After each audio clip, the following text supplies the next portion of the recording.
How do you set yourself up for success? Because we know success leaves clues. It's by calendar and planning. Use that calendar to rock out your success. Stay tuned. I'm going to show you how.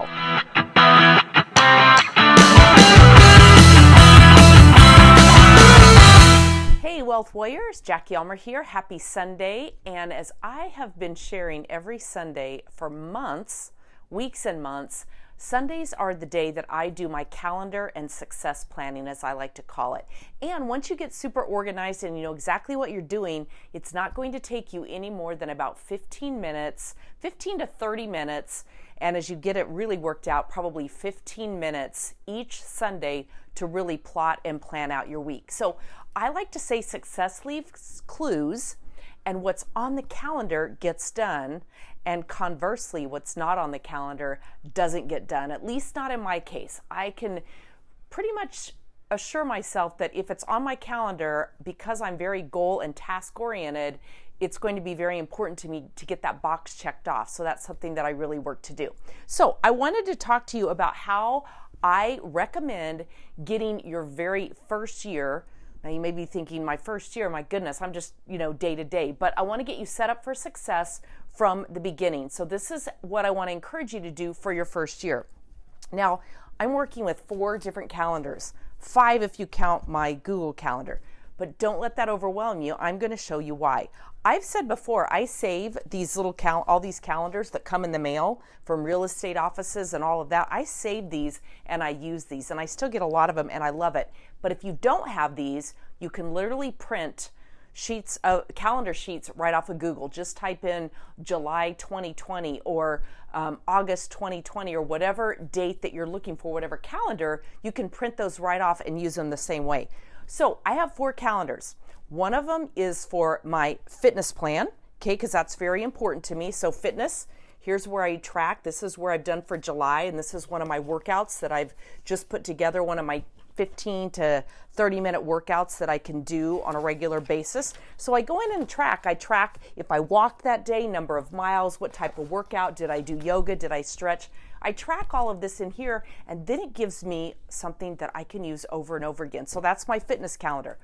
This will all come together at the end of 1 year when you've tracked it all, even at the end of 1 month. Then I have what I call my food calendar. You can see here in June, okay? In June, I wrote down all of the meals that I cooked and what I planned for the day. And now I'm continuing the same in July. Now you'll see these where I've just put some Post-its in, some ideas of what it is that I'm going to make for the next week. And then I just check those off, write them on the calendar and throw them away or move them forward to the next week if I don't get them done. And then finally, this is my gold mine. This is my content strategy calendar. Okay, hopefully you can see these. I'm doing Facebook Live and it's inverted, but you can see it looks kind of messy, but I know what it stands for.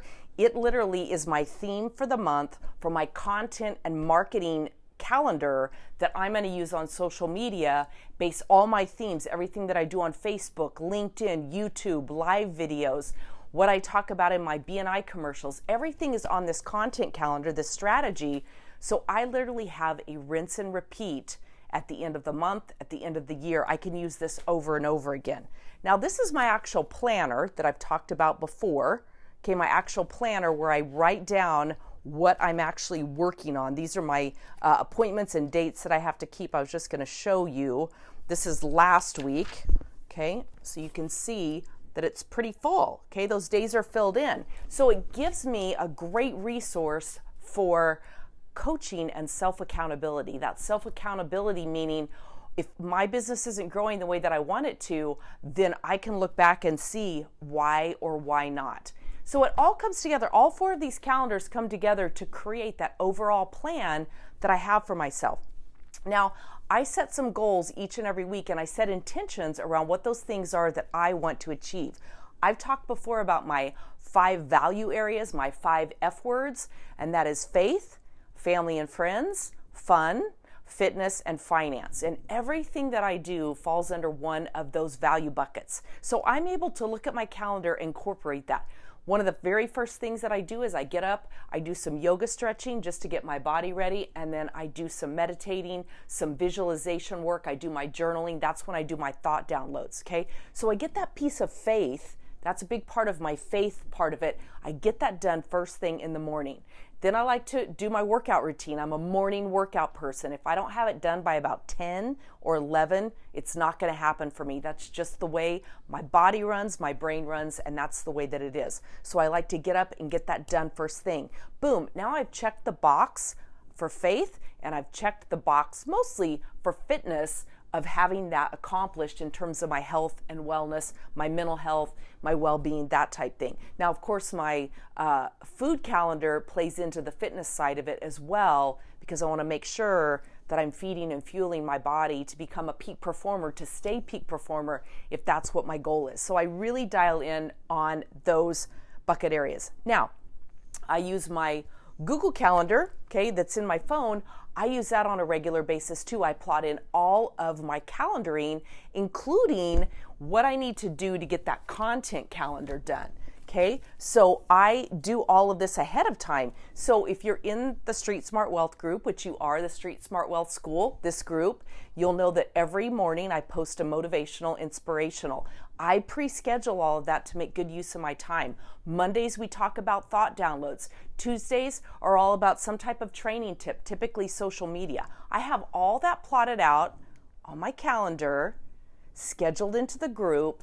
And now, again, I have a rinse and repeat calendar that I can use over and over again. I can tweak little things, add little things, see what got good engagement, see what I need to change and adapt, adjust, or anything like that. But I have the reminders in my Google Calendar so that on Monday mornings it pops up. I need to schedule week 1 of next month, my inspirational posts, and then the next Monday, week 2. I have those reminders in here. What day am I going to post my F-Bomb Friday information in that group? All of that's pre-scheduled in my calendar, so I don't leave it to chance and wonder why things aren't absolutely happening. So those are some ways that I use my calendar.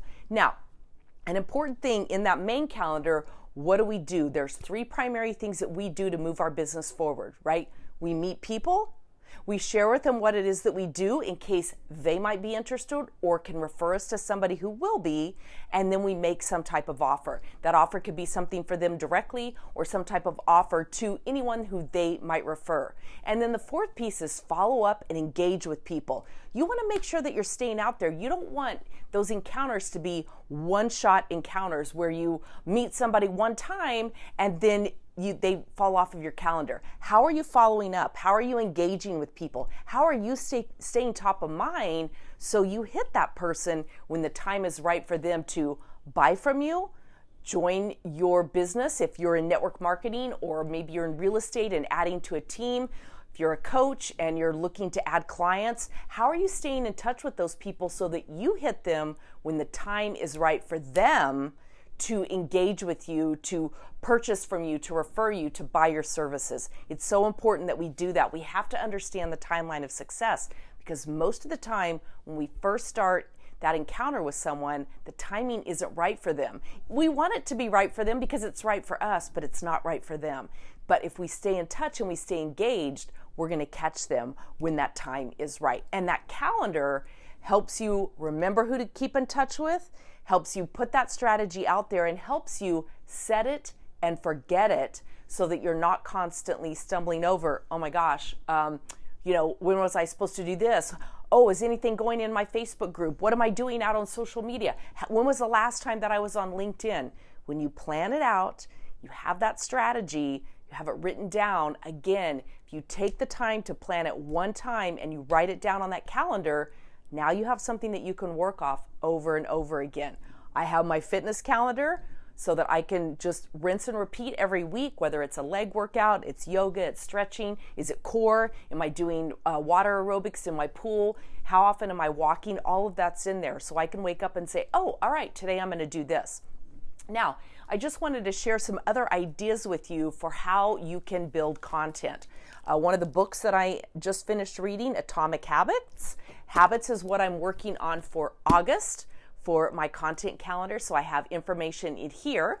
All right, so a great way for you to build content. What are you reading right now? What's making a difference? And then another book is Never Eat Alone. This is about networking. This is about building that center of influence, about following up, about staying top of mind and catching them when they're ready. So I'm always feeding my mind, learning something, and then incorporating that into my coaching, training, and content calendar so that I never run out of ideas. So again, get that calendar out, plan out that strategy, write it down, test it, tweak it, try it, figure out over time what works for you, what feels good, and then what you want to continue doing and what you want to make adjustments on. Remember your 3 C's. Clarity around what it is you actually sell, why you're doing this, who your ideal client is, and what their biggest challenge is and the solution that you offer.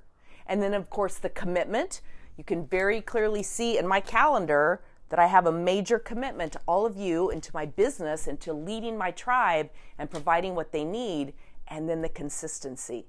It's the consistency that will ultimately take you where you want to go. And again, looking at that calendar, you can see where the consistency plays in. So I'm Jackie Almer. Thanks so much for listening. Any questions or comments, leave them below. I'd be happy to get them answered. And you can go to streetsmartwealth.me and grab my $1 Million Secrets for social media selling if you don't have that. I will see you on the next video. Make it a great day.